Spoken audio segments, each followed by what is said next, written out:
नमस्कार, मी अभिजित खांडकेकर तुम्हा सगळ्यांचं स्वागत करतो। आजच्या भागात आपण पाहत आहात क्रिमिनल्स, चाहूल गुन्हेगारांची पैशांसाठी हपापलेली, एस्पेशली दुसऱ्याच्या संपत्तीवर डोळा असलेली माणसं आपण नेहमी पाहतो। असं क्रिमिनल माइंड असलेली ही माणसं दुसऱ्याची संपत्ती या ना त्या मार्गाने आपल्याकडे कशी घेता येईल याचंच प्लॅनिंग करत असतात। मग त्यासाठी कोणत्याही मार्गाचा अवलंब करावा लागला तरी ते करतात आणि यामध्ये भले कोणाचा बळी गेला तरी त्यांना त्याची पर्वा नसते। ही गोष्ट आहे अशाच एका दुर्दैवी व्यक्तीची। या व्यक्तीनं फक्त एक चूक केली, त्या एका चुकीमुळे त्या व्यक्तीचं कुटुंब उद्ध्वस्त झालं। कोण होती ती व्यक्ती? काय नेमकं घडलं तिच्या बाबतीत? कोणी मांडला होता तिच्या मृत्यूचा डाव आणि नेमका कशासाठी? चला पाहूया।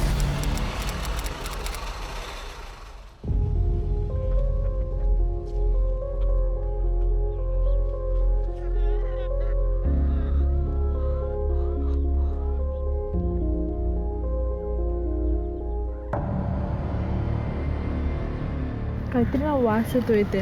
कसला वास?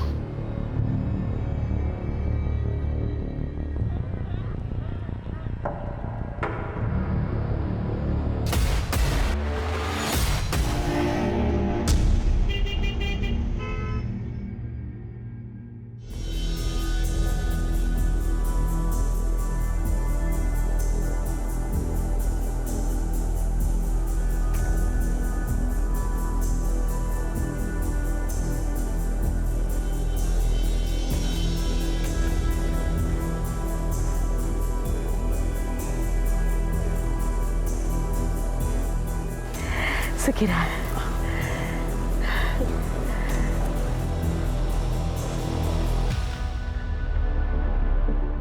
हे घे निमेश, तोंड गोड कर। नको, तूच खा।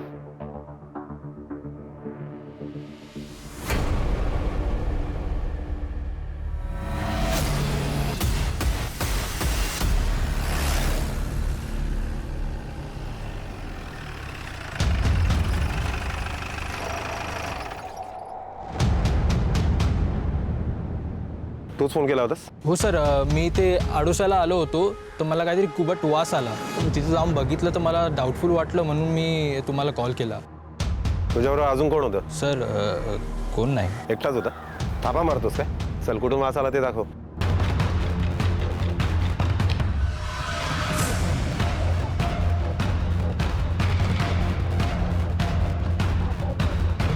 सर तिकडे।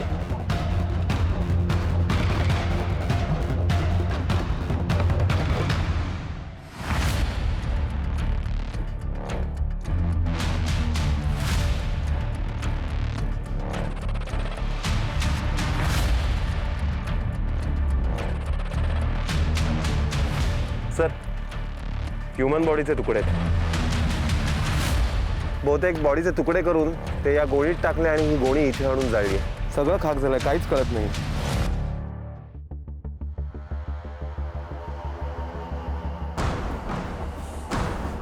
बॉडीचे एवढे तुकडे केलेत आणि जाळून टाकले ना, काही आयडेंटिफिकेशन पण सापडणार नाही। पुरुष आहे का स्त्री आहे, वय किती आहे, काही अंदाजच येत नाही। एक काम करा, हे बॉडी पार्ट्स आहेत तसे पोस्टमॉर्टमला पाठवून द्या।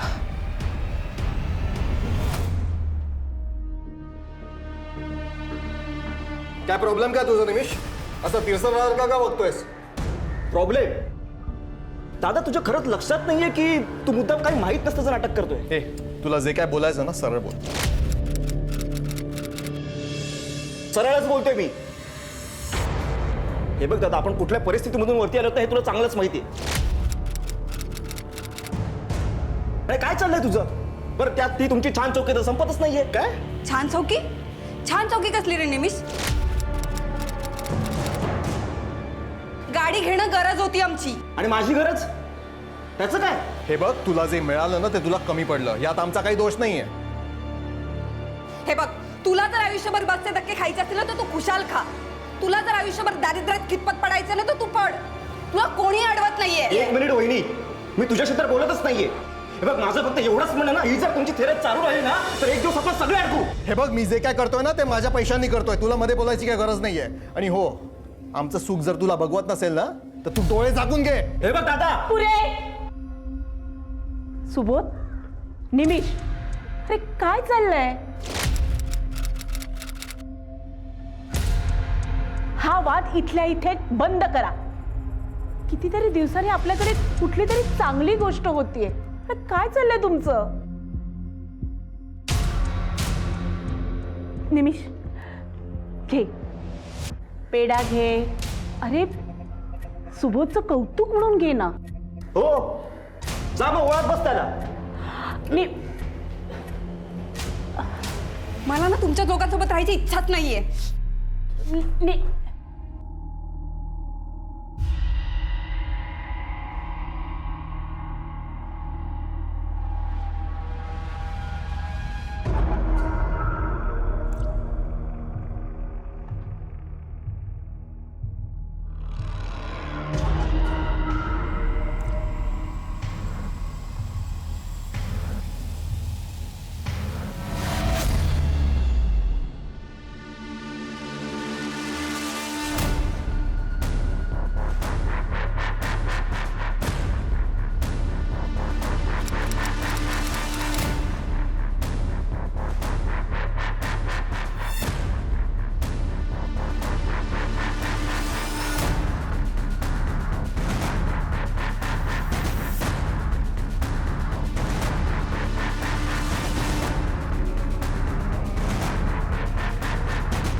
डॉक्टर राव, एनी क्ल्यू?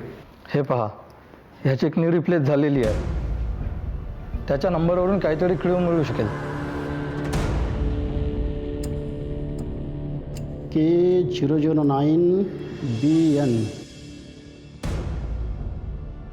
सर, ह्या नंबरची किडनी रिप्लेसमेंट सर्जरी ज्या व्यक्तीवर झाली, ही सर्जरी 2 वर्षापूर्वी झाली होती. त्या व्यक्तीचं नाव आहे गणेश पित्रे. गणेश पित्रे. या व्यक्तीचा पत्ता मिळू शकेल मला? Sure sir.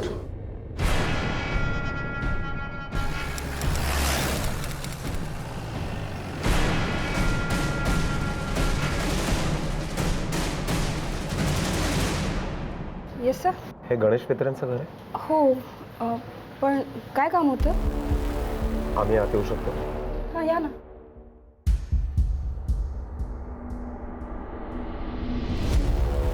Yes sir. Ganesh पित्रे तुमचे कोण? माझे वडील. सॉरी, तुम्हाला ऐकून धक्का बसेल, पण आम्ही एक वाईट बातमी द्यायला आलो. कसली वाईट बातमी? तुमच्या बाबांची, म्हणजे गणेश पित्र्यांची डेड बॉडी सापडली आम्हाला. नाही, हे शक्य नाही सर. हे बघा, आम्हाला कळतंय तुम्हाला हे सगळं ऐकून धक्का बसला असेल, पण हे खरं आहे. नाही, पण हे खरंच शक्य नाही. कारण गणेश पित्रे म्हणजेच माझे वडील ट्रेन ॲक्सिडेंटमध्ये 1 वर्षापूर्वीच गेले.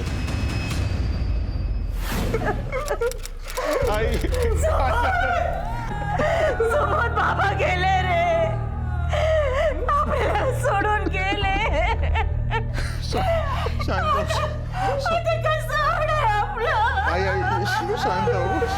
बाबा ट्रेनने अकोल्याहून येत होते तेव्हा बोगीला आग लागली आणि त्यात काही जण गेले. त्यात माझे बाबा सुद्धा होते. आणि रेल्वे पोलिसांनी आम्हाला फोन करून सांगितलं की बॉडी पूर्णपणे जळाली आणि काहीच उरलं नाही. सर, आम्हाला त्यांच्या अस्थी पण नाही सापडल्या. नाही, पण नी रिप्लेसमेंट रेकॉर्डनुसार हे खोटं किंवा चुकीचं असू शकत नाही. ती डेड बॉडी तुमच्या बाबांचीच होती हे नक्की. आणि पोस्टमॉर्टम रिपोर्टनुसार 4 दिवसांपूर्वी त्यांची डेथ झाली. आय मीन, त्यांचा खून झाला.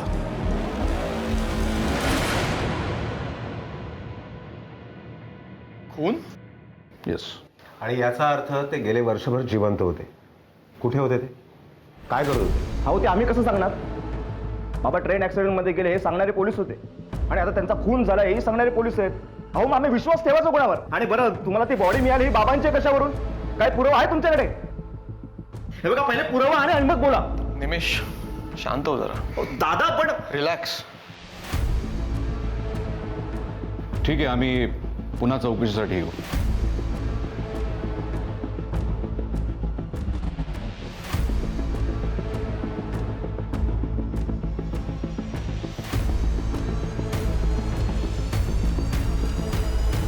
एक व्यक्ती जिचा मृत्यू आधीच झालाय तिचा मृतदेह परत सापडतो.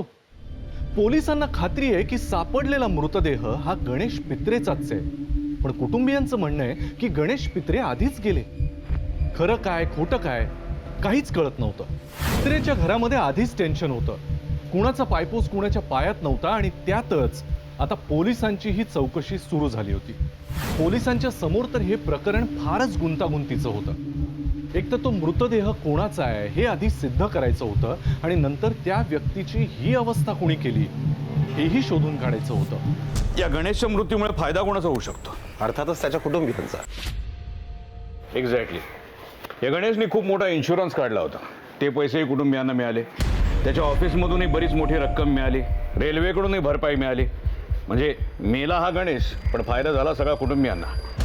एक काम करा, या कुटुंबियांची सगळी हिस्ट्री काढा, माहिती काढा. हे दोघं भाऊ काय करतात, कुठे जातात, यांचे मित्र कोण आहेत, शत्रू कोण आहेत, नातेवाईक कोण आहेत, सगळे डिटेल्स आपल्याला पाहिजेत. Okay sir. सर, पित्रे कुटुंबीय सांगतायत ते पण बरोबर आहे, कारण गव्हर्नमेंट रेकॉर्डनुसार पित्रेंचा मृत्यू हा रेल्वे ॲक्सिडेंटमध्येच झालाय.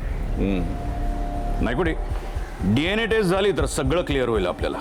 सर, पण मला नाही वाटत की पित्रे कुटुंबियातले कोणी DNA टेस्टसाठी इतक्या इझिली सॅम्पल देतील. नायकुडी. Okay sir.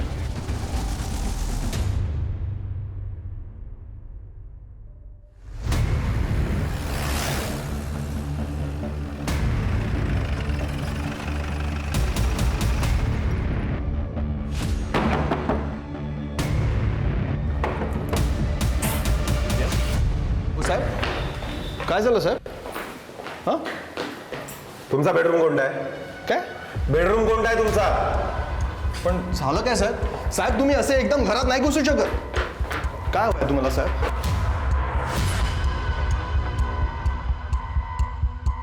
हा कोंब तुमचा आहे?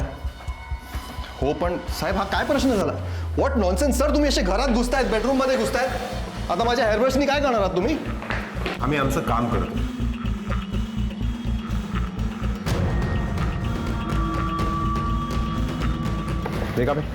एव्हिडन्स बॅग घ्या आणि हा केस आहे त्याचा DNA रिपोर्ट काढा. Okay sir. चला.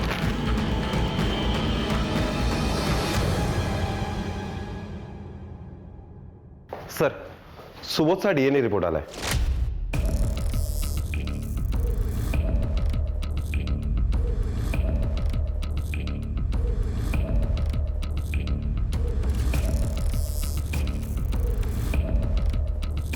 एक तर कन्फर्म झालं, ती बॉडी गणेश पित्रीचीच आहे. हो सर.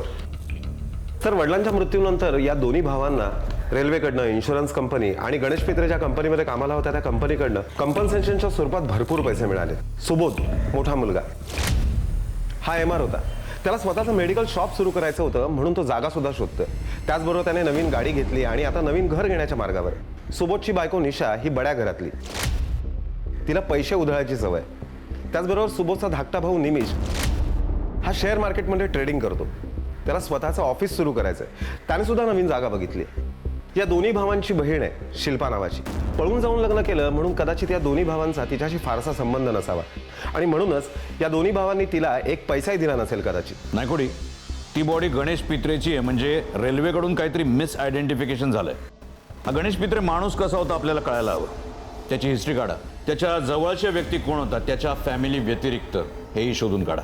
कदाचित त्यांच्यापैकी कुणीतरी हे केलं असू शकतं. आणि त्याआधी परत एकदा गणेश पित्रेच्या फॅमिलीला भेटूया. हे दाखवून काय म्हणतात बघूया. Okay sir.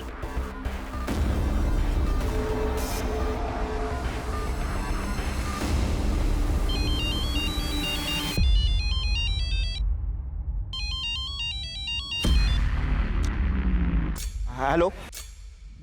हो, मी ट्राय करतोय. अरे एकदा इन्स्टॉलमेंट नाही दिली तर एवढा का प्रॉब्लेम? अरे पहिल्यांदाच डिले झालाय मला. हो ठीक आहे, मी करतो काहीतरी. हो, मी पैशांची व्यवस्था करतो.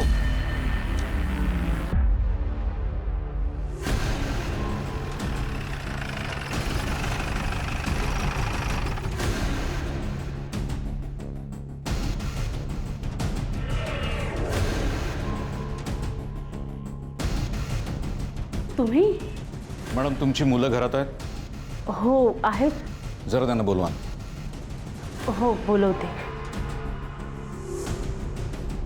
निमिष, निमिष खाली आहे.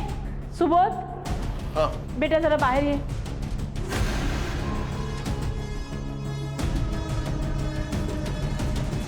Yes sir.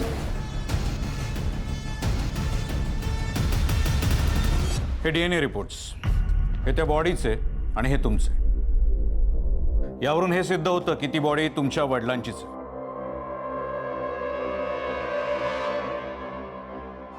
आता आम्हाला प्रश्न हा पडला की त्यांचा खून कोणी आणि का केला असेल. आम्हाला तुमच्याकडून माहिती हवी. गेल्या वर्षभरात तुमच्या वडिलांनी तुमच्यापैकी कोणालाही कॉन्टॅक्ट करायचा प्रयत्न केला? एखादा फोन किंवा? सर आम्हाला खरंच माहीत नाही ते कुठे होते आणि काय करत होते. सर त्यांच्या मृत्यूनंतर आम्हाला कॉम्पेन्सेशन आणि पॉलिसीचे पैसे मिळून पण गेले आणि आम्ही त्या पैशांनी आमचं नवं जीवन सुरू केलं. सर खरंच माहीत नाही ते कुठे होते आणि काय करत होते. त्यांनी आम्हाला कधीच कॉन्टॅक्ट नाही केला. सर आम्हाला तर सोडा, त्यांनी आईला पण कॉन्टॅक्ट नाही केला. हो.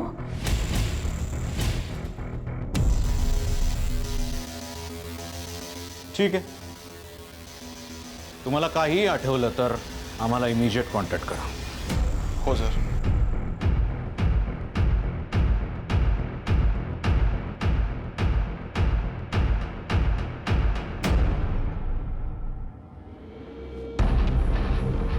नायकोडी, या सगळ्यांचे बँक स्टेटमेंट्स आपल्याला हवेत आणि कॉल रेकॉर्ड्स. गणेश पित्री जिथं काम करतो त्या ऑफिसमध्ये त्याचे शत्रू कोण आहेत, मित्र कोण आहेत, त्या सगळ्यांचे नंबर्सही हवेत आपल्याला. आणखीन एक गोष्ट, यांच्या सोसायटीमध्ये जरा चौकशी करा. कामवाल्या बाया, शेजारी पाजारी यांनी काही वेगळं बघितलं का, विशेष बघितलं का, आपल्याला कळलं पाहिजे. या गणेश पित्रीची मुलगी कुठं राहते जरा शोधून काढा. आपल्याला तिला भेटणं खूप आवश्यक आहे. हो सर. चला.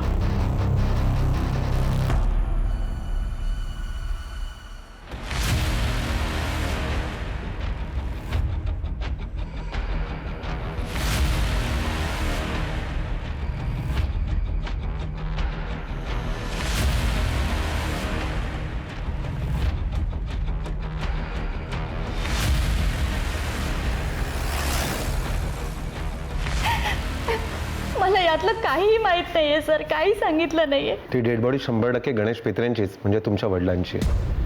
पण प्रश्न हा आहे की त्यांना असं का आणि कोणी संपवलं? मी सांगतो साहेब, त्या सुबोध आणि निमेशनेच हे नक्की केलं असणार आहे. कशावरून? कारण साहेब दोघांची पण पुरती वाट लागलेली. पैसे कमवायची अक्कल नाही, अशातच त्या सुबोधने निशासोबत लग्न केलं. म्हणजे नाकापेक्षा मोती जड झालेला, ती सारखी कटकट करायची.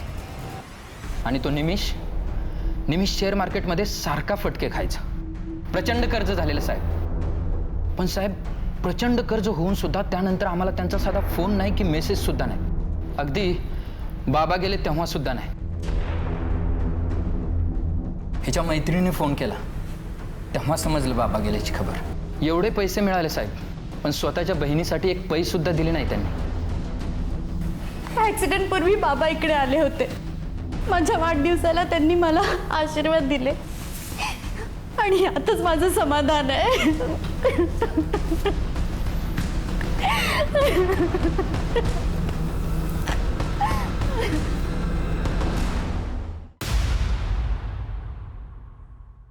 तुमचं नाव सीमा आहे ना? तुम्ही पित्र्यांच्या घरी कामाला होता ना? होय साहेब, खूप वर्ष होते. पण गणेश दादा गेले त्याच्यात एकाच आठवड्यानंतर काय झालं काय माहिती. त्यांनी कामावरून काढून टाकलं मला. बाई, तुम्ही पित्र्यांच्या घरात काम करत होता तेव्हा तुम्हाला काही विचित्र कधी जाणवलं, काही विचित्र दिसलं? हे बघा, छोट्यात छोटी जरी गोष्ट तुम्हाला जाणवली असली तरी आम्हाला सांगा. दादा गेले त्याच्या काही दिवसानंतरची गोष्ट आहे. म्हणजे काही महिने झाले असावे त्याला.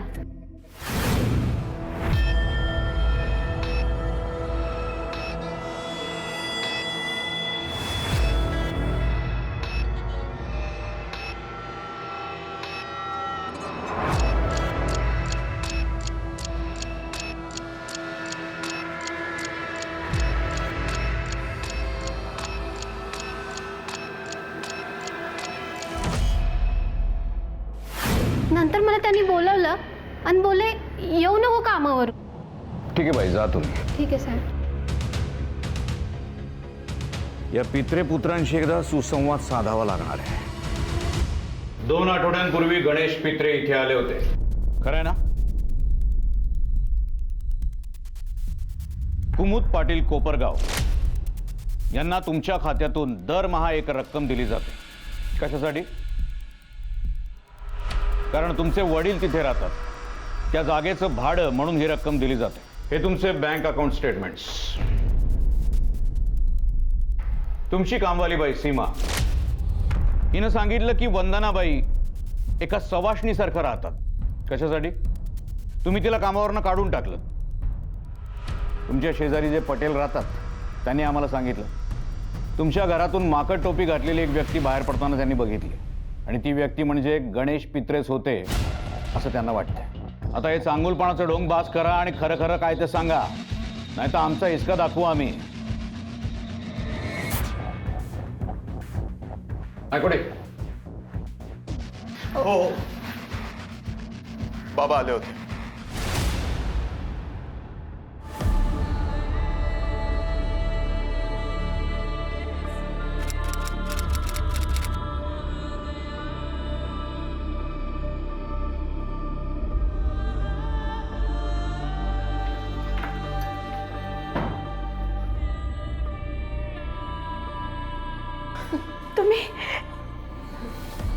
तुम्ही जिवंत आहात. तुम्ही जिवंत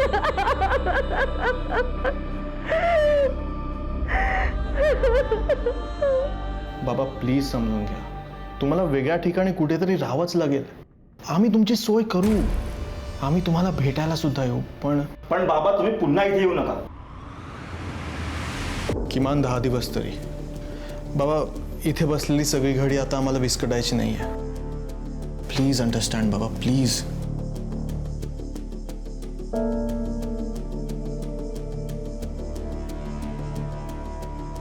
मी काय म्हणते, आपण आतापर्यंत जे काही केलंय, जे काही करतोय ते आपल्या मुलांसाठीच करतोय ना.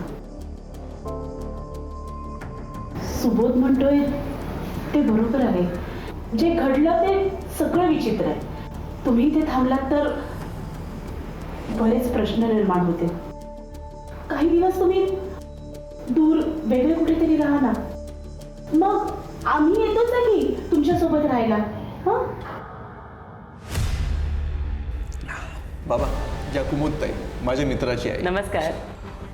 इथे कुमुदताई आणि यांचे मिस्टर दोघेच असतात. तुम्ही भाडेकरू म्हणून राहिलात तर यांना चालणार आहे. आणि हो, तुमची काळजी देखील इकडे नीट घेतली जाईल. हो अगदी. तुम्ही बसा, तोपर्यंत मी एक रूमची चावी घेऊन आली. हं? पण गेल्या आठवड्यात त्यांच्याशी काहीच संपर्क नाही झाला. आम्ही काळजीत होतो आणि आम्ही ठरवलं सुद्धा त्यांना भेटायला जाऊया, पण तेवढं तुम्ही आलात आणि आम्हाला कळवलं की त्यांचा खून झाला. त्यांचं इथे येणं तुमच्यासाठी अडचणीचं ठरत असेल म्हणून तुम्हीच त्यांचा खून केला नसेल कशावरून? हो इन्स्पेक्टर साहेब, काय बोलताय तुम्ही? हो सर, त्यांचं येणं आमच्यासाठी अडचणीचं होतं. हो पण सर, ते आमचे शेवटी बाबा आहेत. आम्ही का त्यांना मारू? ते आम्ही शोधून काढूच. त्यांचे मोबाईल जप्त करा. नाही पण मोबाईल कशाला? मोबाईल नाही इकडे. मोबाईल नाही इकडे. त्यात काही नाहीये.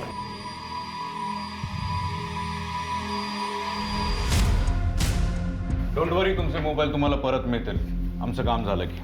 ओके. हा, आणखीन एक गोष्ट, केस जोपर्यंत सॉल्व्ह होत नाही तोपर्यंत कोणीही या शहराबाहेर जायचं नाही. आणि एक महत्त्वाची गोष्ट, तुम्ही जो इन्शुरन्स क्लेम केला होता तो चुकीचा होता. त्यामुळे रेल्वेला आणि इन्शुरन्स कंपनी दोघांनाही आम्हाला सगळं सांगणं गरजेचं आहे. ते पैसे तुमचे हक्काचे नाही आहेत.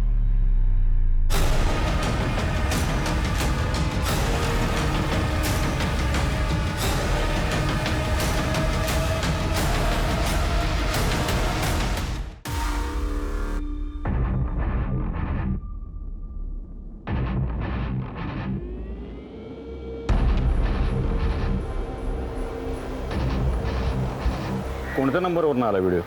तर गणेश पित्रेंची मुलगी शिल्पा, तिच्या मोबाईलवरनं हा व्हिडिओ आला.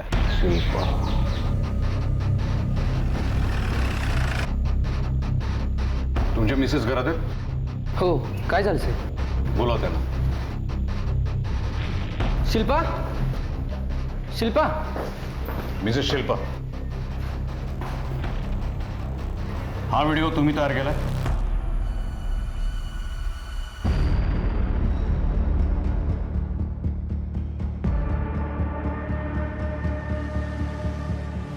हा व्हिडिओ तुम्ही तुमच्या भावाला निमिषला पाठवला होता, तोही काही दिवसांपूर्वी, खरं ना?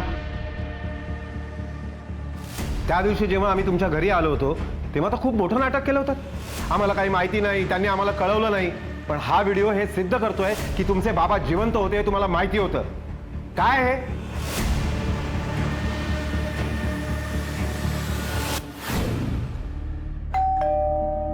थांब मी बघते.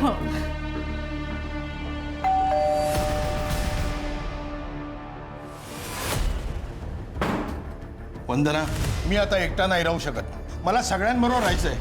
माझ्या जगण्याला काही अर्थच उरलेला नाहीये. अहो हळू बोला आधी. आणि असं काय वेड्यासारखं करताय? हे बघा, मी मुलांशी बोलते, पण तुम्ही प्लीज शांत राहा. बाबा, तुम्ही जिवंत आहात आणि हे सगळं तुम्हाला कोणा माहिती होतं? अरे कसला भाऊ आणि कसली आई, सगळ्या नीच आहात तुम्ही. तुम्हाला सगळं माहिती असून सुद्धा तुम्ही लोकांनी मला सांगितलं नाही. मी सोडणार नाही तुम्हाला. बघतेच तुम्हाला आता. शिल्पा, लाज वाटत नाही असं बोलायला? बाबांच्या पॉलिसी मधला एक छदामही दिला नाही मला तुम्ही लोकांनी. वरून त्यांच्या कंपन्सेशनचे पैसे भावांनी वाटून घेतले. अरे काय हे, म्हणजे मला काहीच द्यायचं नाही का?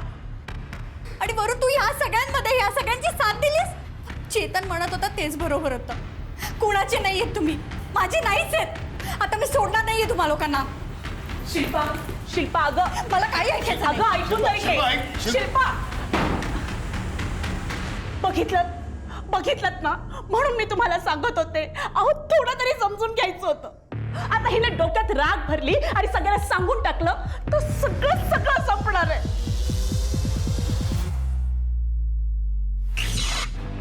अच्छा, म्हणून तुम्ही तुमच्या बाबांचा हा व्हिडिओ तयार केला, तुमच्या भावांना पाठवला आणि त्यांच्याकडे पैशाची मागणी केली, राईट? हो सर, पण पैसे नाही दिलेत त्यांनी. का? कारण त्याच रात्री बाबा घरातल्या तिजोरीतले सगळे पैसे, आई आणि निशाचे दागिने, निमिषच्या ऑफिसचे पेपर्स सगळं घेऊन निघून गेले होते.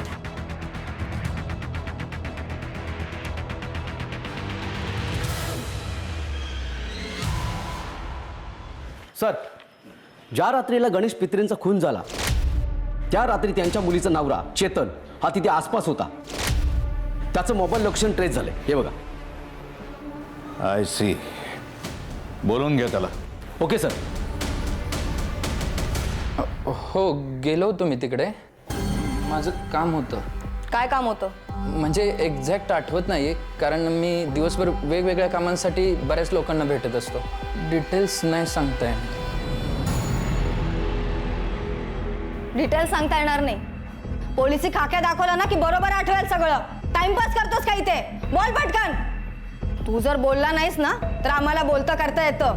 आम्हाला नाही त्रास होणार, तुला खूप होईल. मॅडम, मी गर्लफ्रेंडला भेटायला गेलो होतो. बायकोला माहिती आहे का रे? नाही माहीत साहेब तिला.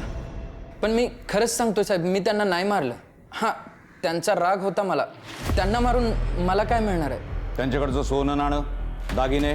त्यासाठी मी त्यांना ठार नाही मारणार साहेब. इनफॅक्ट शिल्पाच्या पप्पांनी शिल्पाला सांगितलं होतं की मी मुलांना 15 दिवसाची मुदत दिली. त्यांनी जर हे घर विकून दुसरीकडे जायचं मान्य नाही केलं तर मी सगळी प्रॉपर्टी शिल्पाच्या नावावर करून कुठेतरी निघून जाईन.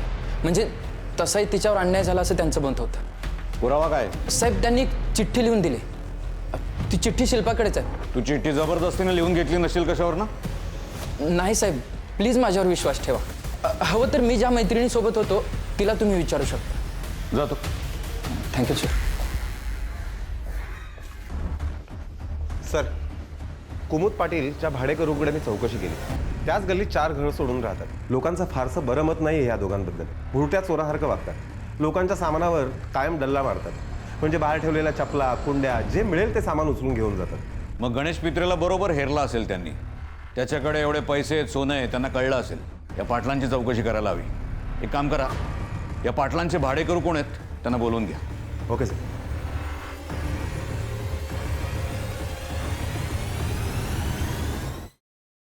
तुम्ही कुमुद पाटीलच्या इथे भाड्याने घर घेतलं होतं ना, मग ती जागा का सोडली तुम्ही? सर काय सांगायचं तुम्हाला, आम्ही कामासाठी बाहेर गेलो की ती बाई आणि तिचा नवरा रुपेश पाटील आमच्या खोलीत यायचे आणि आमच्या गोष्टींना हात लावायचे. एकदा दोनदा आमच्या घरातले पैसे गायब झाले.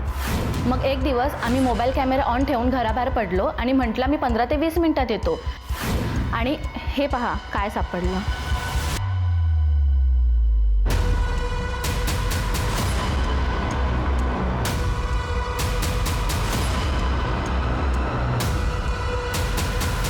तुमच्या दोघांकडे बघून असं वाटत नाही की तुम्ही असे वागत असाल. पैशांसाठी तुम्ही गणेश पित्रेला मारलेत? नाही साहेब, आम्ही खरं सांगतोय साहेब, आम्ही असं काही पण नाही केलंय. आम्ही गणेशांना नाही मारलंय. खरं तर आम्हाला आधीच कळलेलं होतं की गणेश यांच्याकडे पैसे आणि दागिने आहेत, पण आम्ही ते घेतले नाही साहेब. आम्ही तर असा विचार केला की एवढा माल असेल तर एक नीट प्लॅनिंग केलं पाहिजे. आणि मग गणेश पित्रेला तुम्ही खलास केलं? नाही साहेब, असं मीच काहीच केलेलं नाहीये. हे सगळं त्यांच्या मुलानेच केलं असेल. हे बघा, जे काय असेल ते खरं खरं सांगा. बोला. आठवतंय साहेब मला, एक दिवशी ना त्याचा मुलगा निमिष आमच्या घरी आला होता. बाबा मला चांगलंच माहिती आहे तुम्ही लॉकरमधून पैसे आणि दागिने घेऊन आलात. माझ्याकडे काही नाहीये. बाबा मला पैसे हवे आहेत, मला काय ऐकायचं नाहीये. हो आत्ता कुठेतरी माझं भविष्य सुरळीत सुरू होणार होतं. हो पण तुम्ही आणि माझा सो कॉल्ड मोठा भाऊ सुबोध पक्क्या वैरी आहात माझे. तुम्ही दोघं मिळून माझी वाट लावायला निघालात ना, बरोबर ना? हे बघ निमिष, शांत हो आणि मी काय म्हणतो ते नीट ऐक. आपण ती जागा विकून टाकू. माझ्याकडे आणखी काही पैसे आहेत. आपण कुठल्या तरी दुसऱ्या शहरात जाऊ, पण सगळे एकत्र राहू. तू सुबोध आणि निशाला समजाव. आईला सांग, हे बघ बाळा, या वयात मला असं एकटं नका टाकू रे. ठीक आहे, मला दागिने आणि पैसे द्या, मी सगळं सुरळीत करतो. अरे तुला किती वेळा सांगू, माझ्याकडे काही नाही आहे. ठीक आहे, त्याला तर मी सोडणार नाही. बाप आहे की निष्ठूर. साहेब आम्ही त्याला नाही मारलंय साहेब, आमच्यावर विश्वास करा, आम्ही नाही मर्डर केलंय. ठीक आहे, ठीक आहे, जा तुम्ही. धन्यवाद साहेब.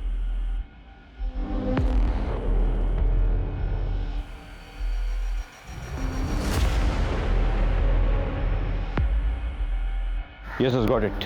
हो मी पोचतोच. या. Excuse me sir. सर त्या दिवशी चेतन जे सांगत होता की तो त्याच्या गर्लफ्रेंड सोबत आहे ते खरं आहे.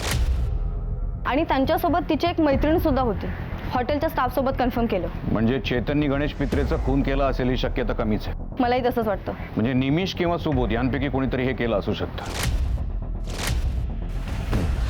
रिकाम्याने मी एक चौकशी करायला सांगितली होती, काय झालं त्याचं? सर ते चौकशी करतायत. जवळजवळ त्या एरियामधल्या सगळ्या सर्जिकल इन्स्ट्रुमेंट्सच्या दुकानात चौकशी सुरू आहे. लवकरच काहीतरी क्लू मिळेल. Okay good. चला.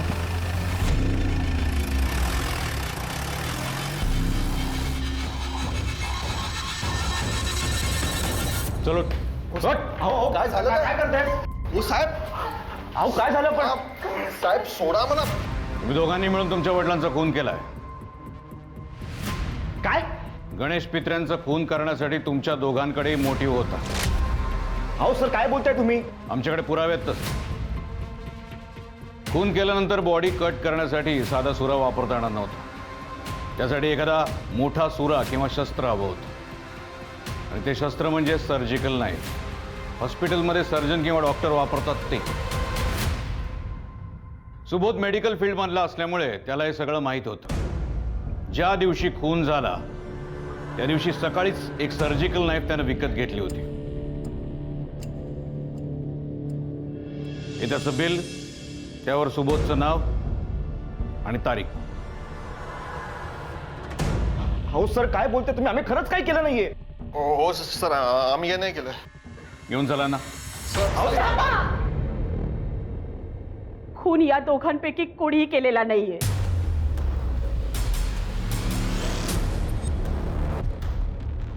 खून मी केलाय.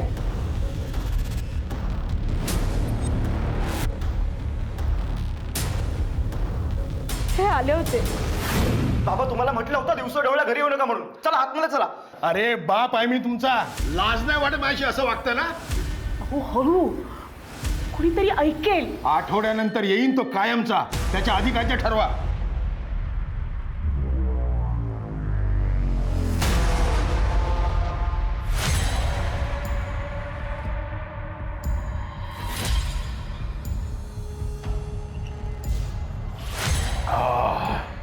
अन्नदाता सुखी भव. आता कसं पहिल्यासारखं वाटलं. तुम्ही लोक उगाच घाबरत होतात. बरं तुम्ही आराम करा, मी आवरून येते.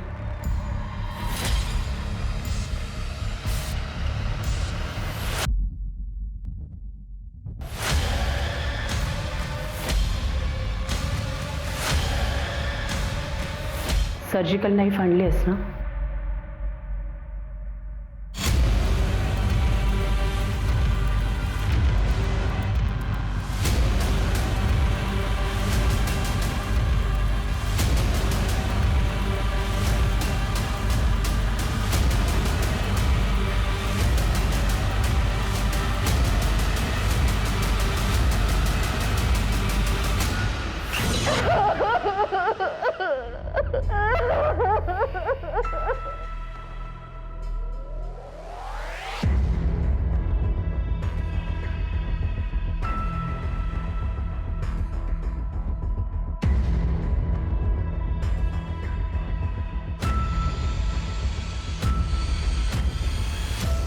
गणेश पित्रेनं एक चूक केली, फक्त एकदा खोटं बोलला. जर ट्रेन ॲक्सिडेंट नंतर त्याने येऊन सांगितलं असतं की मी जिवंत आहे आणि मला हा फुकटचा पैसा नको, तर तो आणि त्याचं कुटुंब नेस्तनाबूत होण्यापासून वाचलं असतं. या जगामध्ये बऱ्याच प्रकारची माणसं असतात, चांगली, वाईट, स्वार्थी, मतलबी, दुटप्पी. पण या माणसांपासून आपण स्वतःला नेहमी सावध ठेवण्याचा आणि यांच्यापासून स्वतःचा बचाव करण्याचा प्रयत्न करत असतो. पण बऱ्याचदा अशी माणसं ही आपल्याच लोकांमध्ये, कधी कधी आपल्याच घरामध्ये असणार. मग या अशा माणसांपासून स्वतःला कधीपर्यंत आणि कसं सुरक्षित ठेवणार? गणेश पित्रेचंही असंच झालं. त्याने आपल्या घरच्यांसाठी आयुष्य वेचलं आणि हेच घरचे त्याच्या जीवावर उठले. आपल्या आजूबाजूलाही अशी माणसं असू शकतात, तेव्हा तुम्ही नेहमी सावध आणि सतर्क राहा. मी अभिजित खांडकेकर आजच्या भागामध्ये तुम्हा सगळ्यांची रजा घेतो. पुन्हा भेटूया नवीन भागात नवीन केससह. तोपर्यंत तुमची आणि तुमच्या कुटुंबियांची काळजी घ्या. घराबाहेर पडताना मास्क आणि सॅनिटायझरचा वापर नक्की करा. पुन्हा भेटूया. जय हिंद, जय महाराष्ट्र.